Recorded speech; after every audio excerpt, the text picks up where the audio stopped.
नमस्कार, मैं हूं संजय शर्मा। आप देख रहे हैं 4PM न्यूज़ नेटवर्क। ईमानदारी से कहूं तो बीजेपी को तो क्या कोसूं, मुझे भी उम्मीद नहीं थी कि राहुल गांधी इतिहास बदल देंगे। गोदी मीडिया जिन राहुल गांधी को सालों से पप्पू पप्पू कह के जिनका मजाक उड़ा रही थी, करोड़ों रुपए खर्च हुए बीजेपी की आईटी सेल के कि राहुल गांधी को एक फ्रेम में फिक्स कर दो, ये कह दो कि राहुल गांधी राजनीति का ABCD भी नहीं जानते। लेकिन उस राहुल गांधी ने भारतीय राजनीति का इतिहास बदल दिया। आज मैं बहुत सारे उदाहरणों के साथ आपको बताऊंगा कि राजनीति, जीवन, समाज में किस किस तरह से कब कब इस तरह के इतिहास बदले जाते हैं। देश के इस हालात में जब बेरोजगारी चरम पर है, महंगाई दिन दुगनी रात चौगनी बढ़ रही है, हर तरफ नफरत है, वो दौर में राहुल गांधी की कुछ तस्वीरें तेज तपती हुई धूप में एक ठंडी हवा के झोंके जैसी हैं। आज मैं बताऊंगा कि आपको कि राहुल गांधी की इस यात्रा ने क्या जोड़ा और क्या रचा। दरअसल पुराने जमाने से आप देखेंगे, बल्कि आज भी देखेंगे, आधुनिक दौर के इतिहास में समाज का दृष्टिकोण बदलने या बदलने का सार्थक प्रयास करने वालों की सूची बहुत लंबी नहीं है। मैं कुछ उदाहरण आपको बताता हूं कि जिंदगी कब कैसे पलटती है। दक्षिण अफ्रीका में भारत के एक गुजराती व्यापारी अब्दुल्ला का मुकदमा लड़ने गए एक जाने माने बढ़िया कोट पैंट पहने वकील को अगर ट्रेन की फर्स्ट क्लास से उठाकर थर्ड क्लास कंपार्टमेंट तीसरे दर्जे की बोगी में धकेला नहीं गया होता तो शायद दुनिया को महात्मा गांधी नहीं मिलता और दुनिया की तस्वीर वैसी नहीं होती जैसी आज है। विश्व को सत्य और अहिंसा के रास्ते पर अपनाकर जुल्म सितम का प्रतिकार करने वाला महापुरुष नहीं मिलता। और यदि गांधी नहीं होते तो नेल्सन मंडेला नहीं होते, डेसमंड टेटू और मार्टिन लूथर किंग भी नहीं होते, क्योंकि इन सब की प्रेरणा का स्रोत गांधी थे। दूसरा उदाहरण बताता हूं। अगर न्यूटन बाग में नहीं बैठे होते और एक सेब पेड़ से टूटकर नीचे नहीं गिरा होता तो शायद दुनिया को गुरुत्वाकर्षण का सिद्धांत नहीं मिलता और संभवतः विज्ञान आज बहुत पीछे होता। 1974 में यदि पटना में छात्रों के जुलूस पर, जेपी पर लाठी नहीं चली होती तो शायद हिंदुस्तान में गैर कांग्रेसवाद के दम पर दिल्ली की सत्ता की कल्पना भी संभव नहीं होती। और उदाहरण बताता हूं। राजीव गांधी के वित्त मंत्री विश्वनाथ प्रताप सिंह यदि अमिताभ बच्चन और धीरू भाई अंबानी से नहीं टकराए होते तो राजीव गांधी उनको कैबिनेट से नहीं हटाते। और यदि विश्वनाथ प्रताप सिंह राजीव गांधी के खिलाफ नहीं जाते तो इस देश में समाज का पहिया जो मंडल कमीशन के साथ पूरी तरह उलट गया, वो नहीं उलट पाता। आप और हम लालू, मुलायम, काशीराम, नीतीश, मायावती, देवगौड़ा, कल्याण सिंह, नरेंद्र मोदी, इन जैसों के नाम भी नहीं सुन पाते, क्योंकि बिना मंडल के क्यों कोई पार्टी पिछड़े वर्गों को आगे लाने की सोचती। तब पार्टियों में लेफ्ट से लेकर राइट तक, वामपंथ से लेकर दक्षिणपंथ तक सवर्णवादी मानसिकता अंतर तक जमी हुई थी। कमोवेश इसी प्रकार की कोशिश राहुल गांधी करते हुए दिख रहे हैं।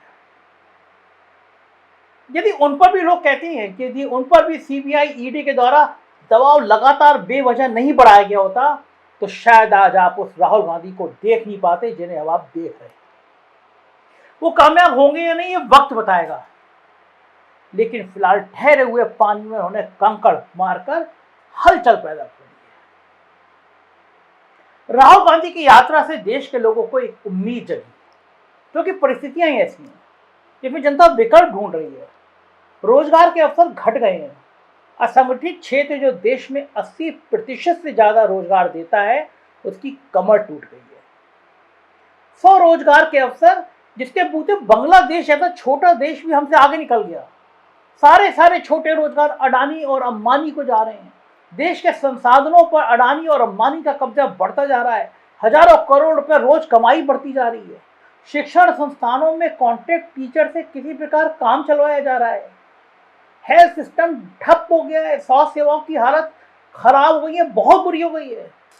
और इन सब के बीच देश का अमृत काल और विश्व गुरु बनने के सपने को भी बेचा जा रहा है। ये कोई पहली बात नहीं है, इस तरह सपने लगातार बेचे गए हैं इस देश में। ऐसे में स्वाभाविक है कि धीरे धीरे सही, लेकिन लोगों की आंखें खुलना शुरू हो गई हैं। और ऐसे माहौल में निराश, बिल्कुल डिप्रेशन में गए माहौल में निराशा से भरे लोगों को एकजुट करने, हिंदू मुसलमान के नाम पर बांटे जा रहे समाज को समरसता का संदेश देने, इन जैसे संदेशों के साथ, इस मिशन के साथ यदि राहुल गांधी निकले हैं तो निश्चित इससे आम लोगों में उनको लेकर एक सकारात्मक प्रतिक्रिया होना स्वाभाविक है, और वो हो भी रही है।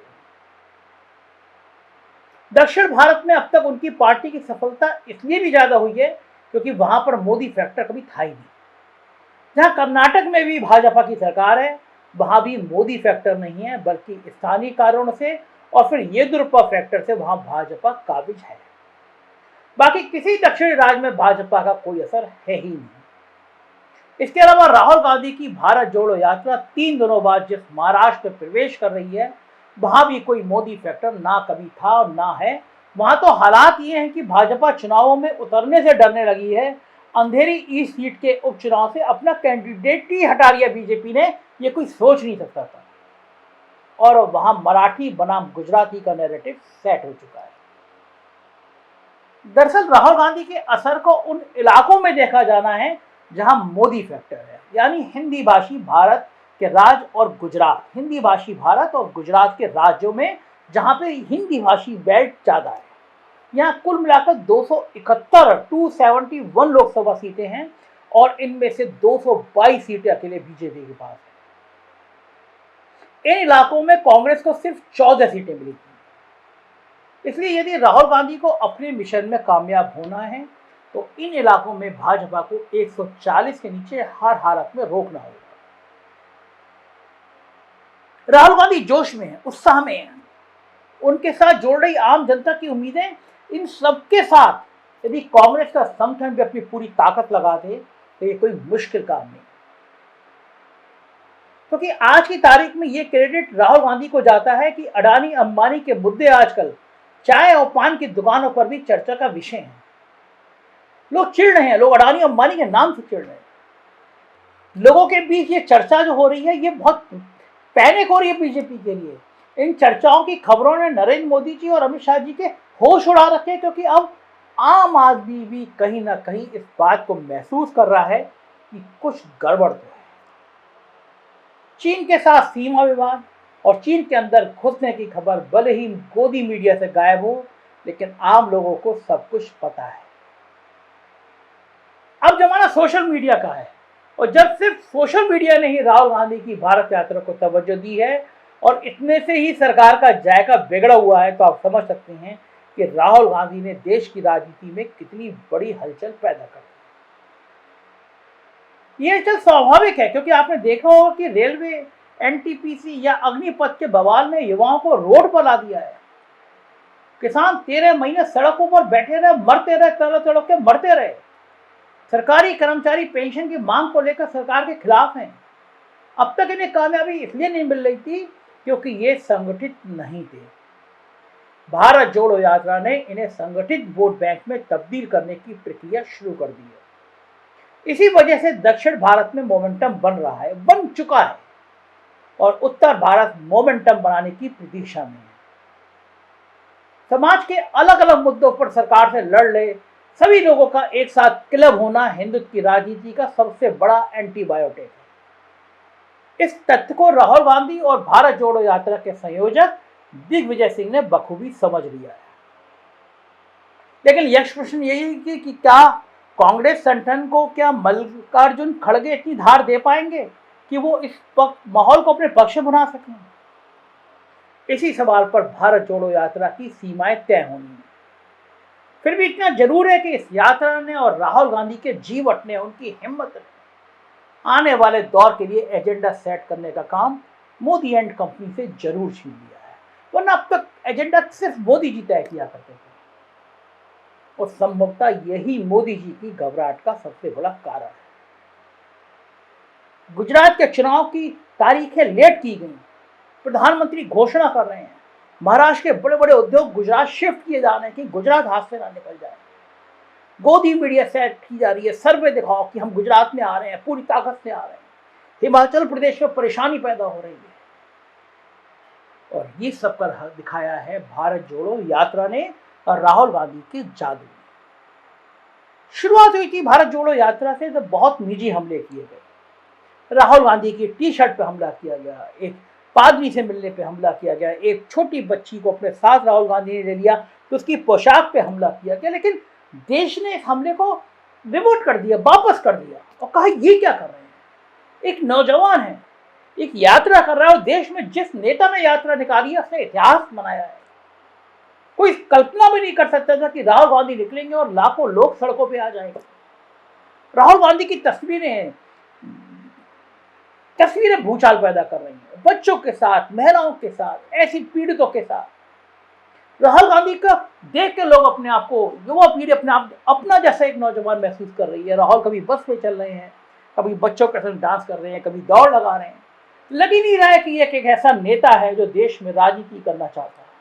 लोग चर्चा कर रहे हैं कि राहुल गांधी अगर मनमोहन सिंह टाइम में जब चाहते तब प्रधानमंत्री बन सकते थे, लेकिन वो देश को बदलने के लिए अब निकले हैं। ऐसे उन्होंने उस समय ही राजनीति छोड़ दी, प्रधानमंत्री पद छोड़ दिया।